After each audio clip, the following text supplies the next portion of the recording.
Hi friends, welcome to my channel. ఎలా ఉన్నారండి? అందరూ బాగున్నారా? మేము కూడా బాగున్నామండి. ఈరోజు సండే కదా, సండే స్పెషల్ ఏంటో మీ ఇంట్లో ఒకసారి కామెంట్ చేయండి. మా ఇంట్లో ఈరోజు మేము చికెన్ పులావ్ చేశానండి. ఇది ఎలా చేయాలో సింపుల్గా టేస్టీగా ఎలా చేయాలో చూపిస్తాను, ఒకసారి చూసేయండి. దానికోసం ముందుగా 1 కేజీ చికెన్ తీసుకొని అందులో కొంచెం ఉప్పు, కారం, పసుపు, ధనియాల పొడి, గరం మసాలా, బిర్యానీ మసాలా, అల్లం వెల్లుల్లి పేస్టు అన్నీ వేసుకొని ఇలా కలిపి పక్కన పెట్టుకోవాలి. టైం ఉంటే 1 అవర్ లేదంటే హాఫ్ అన్ అవరు కలిపి పెట్టుకొని ఈలోపు మనం స్టవ్ మీద కడాయి పెట్టుకొని అందులో కొంచెం ఆయిల్ వేసుకొని బిర్యానీ ఆకు, మసాలా దినుసులు అన్నీ వేసుకొని ఇలా కొంచెం వేగనివ్వాలి. వేగిన తర్వాత ఇందులో మనం కట్ చేసి పెట్టుకున్న ఆనియన్, పచ్చిమిర్చి కూడా వేసి బాగా వేగనివ్వాలంటే ఇవి బాగా ఫ్రైడ్ ఆనియన్స్ అయ్యేలాగా అవ్వాలి. అయిన తర్వాత అందులో మీడియం సైజు 2 టమాటాలు కట్ చేసుకొని అవి కూడా అందులో వేసుకొని అవి కూడా బాగా మగ్గనివ్వాలి.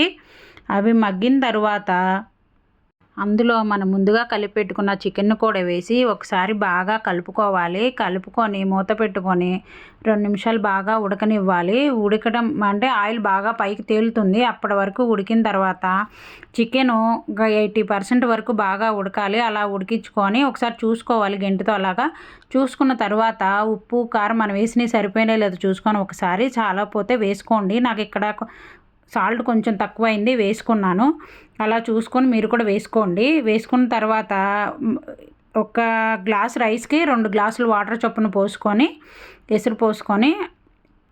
అవి కొంచెం మరిగిన తర్వాత మనం ముందుగా కడిగి నానబెట్టుకున్న బాస్మతి రైస్ని కూడా అందులో వేసుకొని ఒకసారి కలుపుకొని పైన కొంచెం కొత్తిమీర, పుదీనా కూడా వేసేసుకొని కొంచెం నెయ్యి కూడా వేసుకొని టేస్ట్ కోసం అండి కొంచెం నెయ్యి కూడా వేసుకొని బాగా ఒకసారి కలుపుకొని మూత పెట్టేసుకొని ఒక 10 to 20 మినిట్స్ అయితే మనకి చికెన్ పులావ్ రెడీ అయినట్టేనండి. వీడియో నచ్చితే ప్లీజ్ సబ్స్క్రైబ్ చేసుకోండి, లైక్ చేయండి, షేర్ చేయండి.